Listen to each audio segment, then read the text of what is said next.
మనకి ఎద్దు గాని, ఆవు గాని, ఒంగోలు గాని నలతగా ఉందని మనకి ఎట్లా తెలిసిద్ది?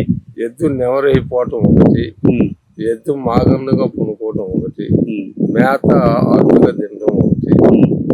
ఈ రోజును దానికి మోషన్స్ కూడా ఎద్దు ఎలా ఎన్ని రోజుకు మనకి నైట్ అయితే లెక్క 6 పేడకళ్ళు 5 వేసిందనుకో మనకి ఎద్దు పర్ఫెక్ట్గా ఉండొచ్చు. ఏదన్నా 2 పేడకళ్ళు వేసి 3 వేసిందంటే ఎద్దులో ఒక ట్రబుల్ ఉండొచ్చు.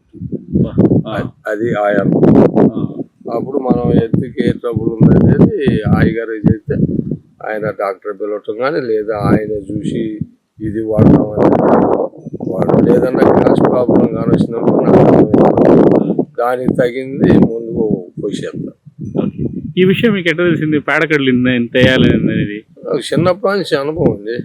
ఎద్దుల్లో సాకింగ్ చేయటం మా వాళ్ళు వెనక పెద్దవాళ్ళు చెప్పేవాళ్ళు. ఆ అనుభవాన్ని బట్టి ఎద్దు కూడా ఈ ఎద్దు అయితే మనకు గట్టిగా పనిచేయగలిగింది అనేది 90% తెలుసు.